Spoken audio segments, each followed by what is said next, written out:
This channel does not promote any violent, harmful, or illegal activities. All content provided by this channel is meant for an educational purpose only. Top quality और consistent performance के लिए सिर्फ silver pumps नाम याद रखना। গগনচুম্বী ভারত এই কথা এক কথায় বলাই যায়, তার কারণ ব্রেকলেস আপনাদের সেই প্রত্যেকটা মুহূর্তের আপডেট তুলে ধরছি। আর মাত্র কয়েক মিনিটের অপেক্ষা, 12 মিনিট আমাদের ক্লক যাচ্ছে, সেখানে আপনারা দেখতে পাচ্ছেন সেই কাউন্টডাউন শুরু হয়ে গিয়েছে ইতিমধ্যে, এবং গর্বের সেই মহেন্দ্রক্ষণ, সেই সময় এখন শুধুই সময়ের অপেক্ষা। আর কিছুক্ষণের মধ্যেই তারপর দেখতে পাওয়া যাবে যে কোন পথে উড়ান, কতটা সফলতার সঙ্গে সেই উড়ান পাড়ি দিচ্ছে। আমি পজিশনাল অ্যাস্ট্রোনমির প্রাক্তন ডিরেক্টর সঞ্জীব সেনের কাছে আমি আরও একবার যাবো। সঞ্জীববাবু, এখনও পর্যন্ত যা সিচুয়েশন, আমরা বারবার এই ধরনের বিষয়ে বলি যে let's hope for the best, এখনও পর্যন্ত যা সিচুয়েশন, এই সাফল্য সময়ের অপেক্ষা, আপনার অবজারভেশন কি বলছে? হ্যাঁ, সবকিছু টেস্ট হয়ে গেছে, যা বোঝা যাচ্ছে যেটা 12টা একই লিফট হবে। লিফট করার পর যেটা হবে সেটা হচ্ছে ফ্যালকন 9। আমরা জানি ফ্যালকন 9 রকেট 90 মিটার লম্বা, তার টু স্টেজ রকেট আছে, তার মাথায় সে আছে ক্রিউ ক্যাপসুল, যেটা সরি। এবার লিফট অফের পরে প্রত্যেকটা স্টেজ আমাদের অবজার্ভ করতে হবে, যেটা নাসার বিজ্ঞানীরা তার মনিটরে এটা অবজার্ভ করবেন, কারণ প্রত্যেকটা ক্যালকুলেটেড এবং অটোমেটেড। মোটামুটি লিফট অফের ধরুন 2 মিনিট 50 সেকেন্ড বা 40 সেকেন্ড এক্সাক্ট টাইমটা নাসার থেকে জানা যাবে, যখন এটা লিফট অফের পরে যখন ওরা কনসোলে দেখাবে সমস্ত কিছু। এর ফার্স্ট যে বুস্টার রকেট যেটা লিকুইড অক্সিজেন ক্যারি করছে, সেটা কিন্তু ডিট্যাচ হয়ে যাবে, এবং সেটা কিন্তু রিইউজেবল। সেটা কিন্তু 360 ডিগ্রি ফ্লিপ করে আবার পৃথিবীতে ফিরে আসবে, এবং 8-8.5 মিনিটের মাথায় সমুদ্রের উপর একটা ড্রোন ভেসেল বা একটা ভেসেল আছে, যেটা উপর প্ল্যাটফর্ম করা আছে, সেখানে কিন্তু তার 4টে পায়া বেরিয়েছে, সোজা এসে তার উপর পড়বে, এবং সেটা কিন্তু আবার ইউজ করা হবে। এটা কিন্তু রিইউজেবল। আচ্ছা, এরপর এইটা কন্টিনিউ করবে এই লিফটটা করে ধরুন 8-8.5 মিনিটের মাথায় এক্সাক্ট টাইম আবার ওই কনসোল থেকেই জানা যাবে নাসার।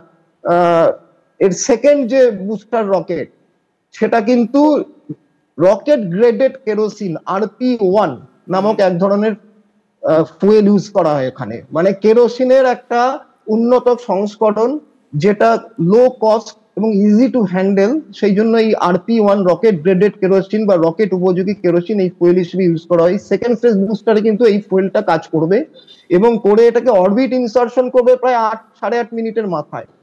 অর্থাৎ যে অরবিটে 450 কিলোমিটার উপরে যে অরবিটে এই ফ্যালকন 9 ক্রিউ মডিউলটা ঘুরবে, ঘুরে ইন্টারন্যাশনাল স্পেস স্টেশনের সাথে ডকিং করবে, সেই অবধি পৌঁছাবে। অরবিট ইনসার্শনের পরে কিন্তু 8.5 মিনিটের মাথায় সেকেন্ড স্টেজটা খসে পড়ে যাবে। সেকেন্ড স্টেজে মানে যেটা রকেট গ্রেডেড কেরোসিন ফুয়েল হিসেবে ইউজ করা হচ্ছিল, এটা যখন খসে পড়ে যাবে, এটা কিন্তু রিইউজেবল না। এটা কিন্তু পৃথিবীতে প্রবেশ করা মাত্র অ্যাটমসফিয়ারে হাই স্পিডে প্রবেশ করার ফলে বার্নিং হয়ে ছাই হয়ে যাবে। এবার ক্রিউ মডেল কিন্তু তার নিজের পথে চলতে থাকবে। এবার ক্রিউ মডেলে দুটো পার্ট আছে, যেখানে ক্রিউরা বসে আছে। এটা আমরা সবাই এতদিনে জেনে গেছি, ছবিতেও দেখা গেছে যে 4 জন ক্রিউ বসে আছে, তারা এরকম শোয়ার মতো অবস্থায় থাকবে। সামনে 3টে কনসোল রয়েছে, যেটা টাচ স্ক্রিন জাতীয়, যেটা টাচ স্ক্রিন এবং পাইলে সমস্ত কমান্ড দেওয়া যায়। আমরা এখনো পর্যন্ত যা সিচুয়েশন, তাতে আমরা খুব পজিটিভিটির দিকে এগোচ্ছি। আপনার সঙ্গে আবারও কথা বলবো, তবে এই মুহূর্তে আমি আমাদের মহাকাশ স্টুডিও, সেখানে আমার সহকর্মী আত্রেই রয়েছে। আত্রেই, তোমার কাছে আরো বেশি ইনফরমেশন রয়েছে, প্লিজ প্রসিড। একেবারে আমরা এই মুহূর্তে যে ছবি দেখতে পাচ্ছি, সেই ছবিটা একটু বলি। এটা কেনেডি স্পেস সেন্টার, সেখানেই এইখান থেকে উৎক্ষেপণ করবে। সেই মুহূর্তটা আপনারা দেখতে পাচ্ছেন, রকেট পুরো দাঁড়িয়ে রয়েছে সোজা। আর কিছুক্ষণ পর, অর্থাৎ 12টা 1-এ এটা উড়ান দেবে, অর্থাৎ এটা লিফট করবে। সেই মুহূর্তের প্রত্যেকটা ছবি তথ্য আপনাদের সামনে আমরা তুলে ধরছি। আমাদের সঙ্গে রয়েছেন কমলেশ, আমাদের প্রতিনিধি, আরো সুন্দর করে সহজ সরলভাবে আপনাদের সামনে তুলে ধরছে সব তথ্য। কমলেশ, এই মুহূর্তে আমরা দেখতেও পাচ্ছি যে প্রত্যেক মহাকাশচারী তারা পজিশনে আছেন, ফুয়েল জ্বালানি ভরা হচ্ছে, এবং স্পেস সেন্টার, কেনেডি স্পেস সেন্টারের ছবি আপনারা দেখতে পাচ্ছি, ফ্লোরিডা থেকে আসছে। তো আর কি তথ্য পাওয়া যাচ্ছে?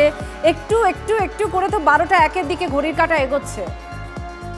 আর 10 মিনিটও বাকি নেই, মাত্র 9 মিনিট বাকি লিফট অফের, মানে ফ্যালকন 9 রকেটের যাবতীয় প্রক্রিয়া, যে শেষ মুহূর্তের প্রস্তুতি প্রায় সারা। এবার ফাইনাল কাউন্টডাউনের সময় ক্রমশ এগিয়ে আসছে। আমরা একটুখানি আমাদের দর্শকদের বোঝার সুবিধার জন্য এই মুহূর্তে কি ছবি সেটা একটু দেখাবো। যে এই যে আচ্ছা, ডকিংটা আমরা একটু দেখিয়ে নিই যে এই আরেকটু পরে আমরা এই ছবিটা দেখবো, আরেকটু পরেই আমরা এই ছবিটা দেখবো যে ফ্যালকন 9 রকেট ড্রাগন ক্যাপসুল নিয়ে উড়ে যাবে নাসার ফ্লোরিডা থেকে, এবং এখন ওখানে রাত, এবং খানিকক্ষণের মধ্যেই তার যে প্রথম অংশটা যেটা সঞ্জীববাবু বলছিলেন যে রকেটের যে প্রথম বুস্টারটা সেটা খানিকক্ষণের মধ্যে মানে ওড়ার কিছুক্ষণের মধ্যেই সেটা খুলে যাবে এবং বাকি অংশটা সামনের দিকে এগিয়ে যাবে, এবং এর একটু পরেই মানে এটার দ্বিতীয় স্টেজ হচ্ছে যে রকেটের যে সেকেন্ড স্টেজটা রয়েছে সেই স্টেজটা খুলে যাবে। প্রথম যে স্টেজটা সেটা যখন খুলে যাবে সেটা কিন্তু একটা জায়গায় গিয়ে নামবে এবং পরবর্তীকালে এই রকেটটা আবার ব্যবহার করা হবে। যেমন এই যে রকেটটা আজকে উঠছে এটাও এর আগে অন্য মিশনে ব্যবহার করা হয়েছিল, এবার আবার সেই রকেটটা ব্যবহার করা হচ্ছে। সেকেন্ড যে অংশটা, দ্বিতীয় অংশটা বেরিয়ে যাওয়ার পর এই যে ড্রাগন ক্যাপসুলটা সেটা ক্রমশ আন্তর্জাতিক স্পেস স্টেশনের দিকে এগোবে। এই স্পেস স্টেশনটা পৃথিবীর চারদিকে ঘুরছে, ঘন্টায় 28,800 কিলোমিটার, প্রতি 93 মিনিটে একবার পৃথিবীকে পাক খাচ্ছে। ফলে অনেকটা সময় লাগবে, 28 থেকে 28.5 ঘন্টা সময় লাগবে এই উড়ান থেকে শুরু করে ডকিং পর্যন্ত। এই স্পেস স্টেশনে পৌঁছানোর পর ডকিং হওয়া থেকে এবং মহাকাশচারীরা ভেতরে ঢোকা পর্যন্ত বেশ খানিকটা সময় সাপেক্ষ ব্যাপার এবং একটা চ্যালেঞ্জিংয়ের ফেজ রয়েছে। এই প্রসেসটা এটাকে বলা হচ্ছে বার্থিং প্রসেস, এবং এর পরবর্তীকালে এই যে দরজাটা আমরা দেখতে পাচ্ছি এই অঞ্চলটা দিয়ে এই যে খুব ভালো করে বোঝানো যাচ্ছে এই অ্যানিমেশনটাতে, যেখানে দেখা যাচ্ছে যে আন্তর্জাতিক স্পেস স্টেশনের যে হ্যাচটা রয়েছে অর্থাৎ দরজাটা রয়েছে সেখানে গিয়ে ড্রাগন ক্যাপসুলের দরজাটা আটকে গেল, এটাকেই ডকিং বলা হচ্ছে। এবং এই ডকিং প্রসেসটা হতে বেশ খানিকক্ষণ সময় লাগবে এবং প্রথমে যে আন্তর্জাতিক স্পেস স্টেশনের দরজা সেটা খুলবে এবং পরবর্তীকালে যেটা দেখা যাবে যে ড্রাগন ক্যাপসুলের দরজাটা খুলে যাবে এবং এক এক করে মহাকাশচারী, ভেতরে অলরেডি 7 জন মহাকাশচারী রয়েছেন, আমেরিকার রয়েছেন, জাপানের রয়েছেন, রাশিয়ার রয়েছেন এবং এখানে 4 জন মহাকাশচারী যারা এই মুহূর্তে সময়ের অপেক্ষা, কাউন্টডাউন শুরু হয়ে গিয়েছে অনেকক্ষণ আগেই। 5 মিনিট প্রায় 40 সেকেন্ডের মতন বাকি রয়েছে। আমি পজিশনাল অ্যাস্ট্রোনমির ইনচার্জ দেবপ্রিয় রায়ের কাছে একবার যাবো। দেবপ্রিয় বাবু, এই সময় দাঁড়িয়ে এখনো পর্যন্ত যেহেতু এর আগে বেশ কিছু বাধা এসেছিল, এবার বাধাহীনভাবে সফলতার দিকে এগিয়ে যাবেন তারা, আমরা এই আশা রাখি। এখনো পর্যন্ত যা সিচুয়েশন সেই পথে কতটা আরো সুগম হয়েছে সেই পথ আমি জানতে চাইবো আপনার কাছে। দেখুন, যে সমস্ত বাধাগুলো ছিল মেনলি একটা তো ব্যাড ওয়েদার কন্ডিশন ছিল, তো এখন তো ওয়েদার কন্ডিশন ঠিক আছে, এবং তারপর যেটা ছিল অক্সিজেন লিক যেটা হচ্ছিল ফ্যালকন 9 রকেট থেকে, সে সমস্ত অক্সিজেন লিকের যে প্রবলেমটা ছিল সেটাও ঠিক করা গেছে এবং নাসা ইজ মানে quite confident about this launch. এবং ইন্টারন্যাশনাল স্পেস সেন্টারের যে এয়ার প্রেসারের যে প্রবলেমটা হচ্ছিল সেই এয়ার প্রেসার আরও প্রবলেমটাও সারানো গেছে এবং তারপরে বেশ কিছুদিন ধরে এই এয়ার প্রেসারটা মনিটর করা হয়েছে যাতে কোনো প্রবলেম হচ্ছে কিনা দেখার জন্য। তো এখন পর্যন্ত যা দেখা যাচ্ছে সফলভাবে উৎক্ষেপণের জন্য আমরা অপেক্ষা করছি। একদমই আমাদের সেই অপেক্ষা আজকে এই বিশেষ দিনে আরও একবার সফলতার দিকে, আরও একবার ভারতীয়দের জন্য এবং বিশ্ববাসীর জন্য গর্বের দিন হতে চলেছে। সেই মহেন্দ্রক্ষণের অপেক্ষা। আমি আমার সহকর্মী কমলেশের কাছে আরও একবার চলে যাব। কমলেশ, এখনো পর্যন্ত যা সিচুয়েশন লাইভ স্ট্রিমিংয়ে কি আসছে? Kamlesh, over to you. শেষ মুহূর্তের যে আপডেট এই মাত্র স্পেসএক্স থেকে আমরা জানতে পারলাম উৎক্ষেপণের জন্য সবুজ সংকেত দেওয়া হয়েছে, অর্থাৎ এখনো পর্যন্ত কোনো রকম বাধা, কোনো বিপত্তি, কোনো লিকেজ বা কোনো হাওয়ার গতিবেগের সমস্যা এই মুহূর্তে কোনো সমস্যাই নেই।